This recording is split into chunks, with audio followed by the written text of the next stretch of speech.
중국 부동산 시장에 사상 최악의 대참사가 터졌습니다.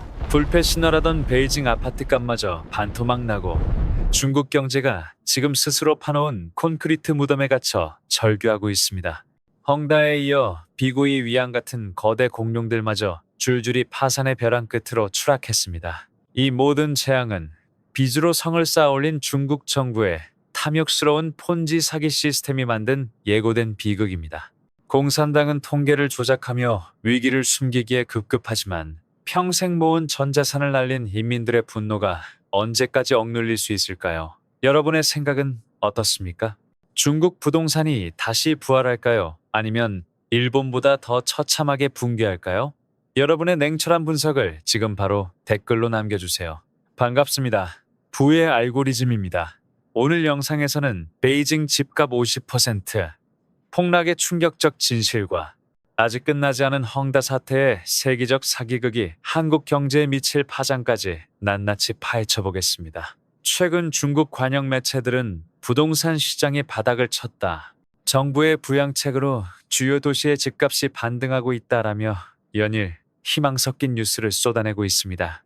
헝다그룹 사태는 이미 정리 수순에 들어갔고 이제 다시 중국 경제가 5% 성장을 향해 달릴 것이라는 장밋빛 전망을 내놓습니다. 한국의 일부 언론들도 이에 동조하며 중국 투자의 기회를 운운하기도 합니다. 하지만 현장의 진실은 이와 정반대입니다. 우리는 지금 인류 역사상 가장 거대한 부동산 버블이 터지는 소리를 듣고 있습니다. 그 증거는 중국의 지방 소도시가 아니라 가장 안전하다고 믿었던 심장부 베이징에서 터져나왔습니다. 데이터는 충격적입니다. 베이징에서도 학군이 좋아 중국의 강남이라 불리는 지역의 아파트 값이 최고점 대비 50% 가까이 폭락했습니다. 10억 원 하던 집이 5억 원이 되어도 사려는 사람이 없습니다.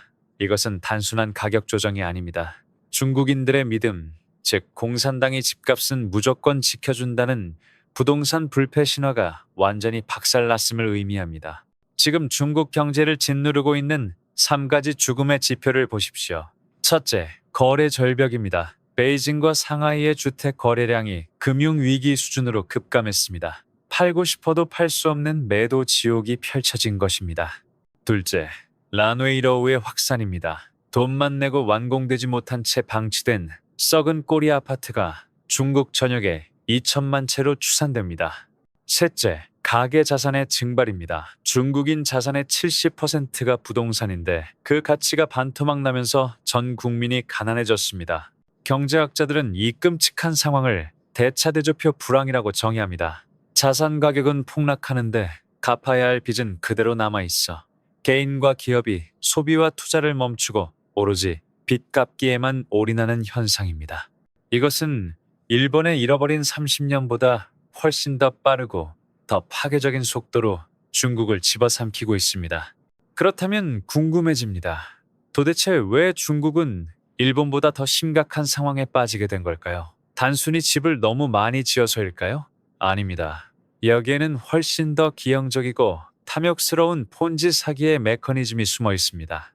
그렇다면 중국 부동산은 왜 이렇게 처참하게 무너졌을까요? 단순히 집을 많이 지어서 인구가 줄어서? 아닙니다.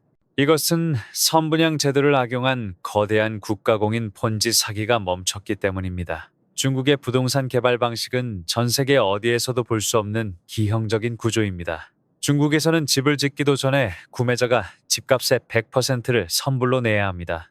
정상적인 나라라면 건설사는 이 돈으로 자재를 사고 인부를 고용해 집을 지어야 합니다. 하지만 헝다와 같은 개발사들은 이 돈을 딴 주머니에 챙겼습니다. 그리고 그 돈으로 집을 짓는 대신 또 다른 땅을 사들이는 데 썼습니다. 왜 그랬을까요? 땅을 사서 여기 또 아파트 지을 겁니다 라고 광고하면 은행은 또 대출을 해주고 사람들은 또 돈을 싸들고 왔기 때문입니다. 즉 A 아파트 판돈으로 B 땅을 사고 B 아파트 판돈으로 C 땅을 사는 전형적인 돌려막기 수법이었습니다.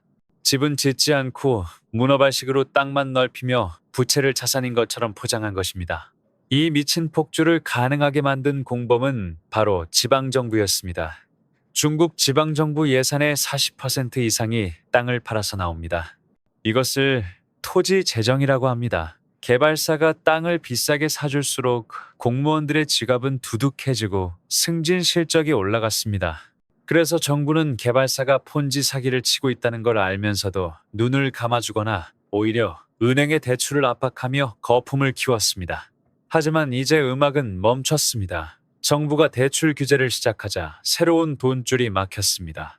돌려막기가 불가능해지자 공사는 즉시 중단되었고 평생 모은 돈을 다 낸 입주민들은 허허벌판에 서 있는 짓담한 콘크리트 덩어리만 쳐다보게 된 것입니다. 이것이 바로 헝다 사태의 본질이자 중국 경제가 빠진 개미지옥의 실체입니다. 여기서 우리는 한 가지 의문을 갖게 됩니다. 시진핑 정부는 정말 몰랐을까요? 아니면 알면서도 이 거대한 도박판을 방치했던 걸까요? 놀랍게도 그들은 이 위기를 해결할 능력을 이미 상실했을지도 모릅니다. 많은 사람들이 묻습니다. 중국 정부는 왜 헝다를 진작에 구하지 않았나? 여기에 이번 사태에 가장 소름 끼치는 진실이 숨어 있습니다. 시진핑 주석은 이 붕괴를 몰랐던 것이 아닙니다. 그는 이 거품 붕괴를 직접 기획하고 지시했습니다. 시진핑의 경제 철학을 관통하는 한마디는 바로 방주불초, 즉 집은 거주하는 곳이지 투기의 대상이 아니다 라는 것입니다. 그는 지나치게 비대한 부동산 재벌들이 공산당의 권력을 위협한다고 판단했고 공동 부유라는 명분 아래 부동산 시장의 숨통을 조이기 시작했습니다. 그들은 이것을 뼈를 깎아 독을 치료한다는 괄골요독의 심정으로 단행한 통제된 붕괴라고 믿었습니다. 하지만 이것은 치명적인 오판이었습니다. 그들은 자신들이 풍선의 바람을 천천히 뺄 수 있다고 착각했습니다. 하지만 중국 경제라는 풍선은 이미 너무 얇아져 있었고 바늘을 찌르자마자 펑 하고 터져버린 것입니다. 부동산이 무너지자 지방정부의 재정이 파탄났고 은행이 흔들리고 결국 실물 경제 전체가 마비되는 도미노 붕괴를 그들은 전혀 예상하지 못했습니다. 더 큰 문제는 현재 중국 지도부의 딜레마입니다. 지금이라도 돈을 풀어 부동산을 살리자니 시진핑의 권위와 정책이 실패했음을 자인하는 꼴이 되고 그렇다고 이대로 두자니 경제가 공멸하는 상황입니다. 그래서 내놓은 대책들이 고작 계약금 비율 인하, 대출금리 인하 같은 찔끔 대책뿐입니다. 암 환자에게 소화제를 처방하는 격입니다. 이것은 단순한 정책 실패가 아닙니다. 국가가 시장을 완벽하게 통제할 수 있다는 공산당 특유의 오만함이 부른 시스템의 참사입니다. 시장의 복수를 무시한 대가로 시진핑 정부는 지금 회색 콧불소에게 정면으로 바쳐 꼼짝달싹 못하는 신세가 되었습니다. 지도자들의 오만과 오판이 빚어낸 이 거대한 실험실에서 실험쥐가 되어버린 건 다름 아닌 힘없는 인민들입니다. 국가가 방향을 잃고 헤매는 사이 개인들의 삶은 얼마나 처참하게 부서지고 있을까요? 이 거대한 사기극의 청구서는 결국 고스란히 중국의 서민과 중산층에게 날아왔습니다. 그 중에서도 가장 비참한 피해자는 평생을 아껴 모은 돈으로 내 집 마련의 꿈을 꾸었던 평범한 가장들입니다. 지금 중국 전역에는 런웨이로, 즉 짓담한 썩은 꼬리 아파트가 흉물처럼 방치되어 있습니다. 입주민들은 집이 완공되지도 않았는데 매달 꼬박꼬박 은행 이자를 내야 합니다. 항의를 하러 거리로 나가면 공안들에게 구타당하고 짓담한 시멘트 바닥에 텐트를 치고 살아야 하는 것이 주의 국가 중국의 처참한 민낯입니다. 우리는 3대를 이어 빚을 갚아야 하지만 들어갈 집은 없다라는 그들의 절규는 공허한 메아리가 되어 사라지고 있습니다. 희망이 사라진 것은 청년들도 마찬가지입니다. 부동산 붕괴가 실물 경제로 전이되면서 일자리가 증발해버렸습니다. 명문대를 졸업하고도 배달 라이더로 내몰리는 현실 앞에서 중국 청년들은 탕핑을 넘어 이제는 바이란을 선택하고 있습니다. 썩을 대로 썩어라 라는 뜻의 바이란은 아무리 노력해도 계층 이동이 불가능한 현실에 대한 완전한 포기 선언입니다. 심지어 SNS에서는 우리는 마지막 세대다라는 충격적인 말이 유행하고 있습니다. 결혼도 안 하고 아이도 낳지 않아 이 고통을 대물림하지 않겠다는 슬픈 다짐입니다. 국가가 아이를 셋 낳으라고 독려해도 청년들은 내 인생도 건사하기 힘든데 무슨 소리냐며 차라리 중국을 탈출하려는 lun악 열풍에 빠져들고 있습니다. 부동산은 단순한 건물이 아닙니다. 한 사회의 신뢰가 응축된 자산입니다. 하지만 중국 정부는 개발사의 탐욕을 방조하며 인민들의 신뢰를 배신했습니다. 콘크리트 무덤 속에 묻힌 것은 벽돌과 철근이 아니라 중국 인민들의 미래와 삶의 의지 그 자체입니다. 화려한 올림픽 경기장과 높이 솟은 마천루 뒤편에서 14억 인구의 꿈은 이렇게 소리 없이 무너져 내리고 있습니다. 과연 인민이 불행한 부강한 국가가 무슨 의미가 있을까요? 이 비극은 단순히 중국만의 문제로 끝나지 않을 것입니다. 옆집에서 불이 나면 우리 집도 뜨거워지는 법입니다. 중국의 이 거대한 붕괴가 한국 경제 그리고 여러분의 자산에는 어떤 폭풍을 몰고 올까요? 물론 중국이 지난 30년간 보여준 기적적인 도시화와 성장을 완전히 부정할 수는 없습니다. 그들은 허허벌판에 마천루를 세우고 세계 2위의 경제 대국으로 단숨에 도약했습니다. 하지만 우리는 그 화려한 스카이라인 뒤에 숨겨진 진실을 반드시 물어야 합니다. 과연 그 성장은 누구의 희생 위에 세워졌는가? 그리고 그 번영은 진짜였는가? 아니면 빚으로 쌓은 신기루였는가?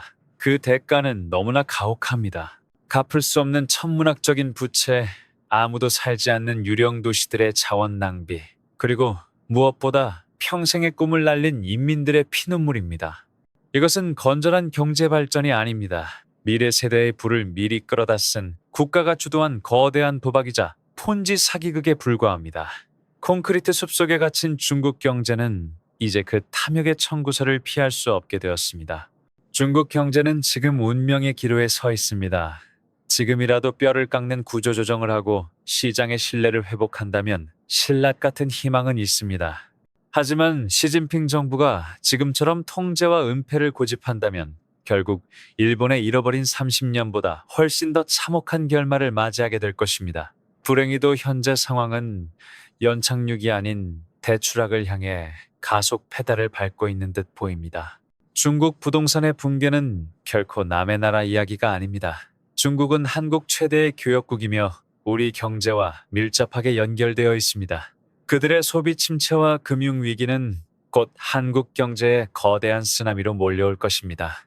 우리는 저들의 실패를 타산지석으로 삼아 우리의 자산을 지키기 위해 냉정하고 철저하게 대비해야 할 때입니다.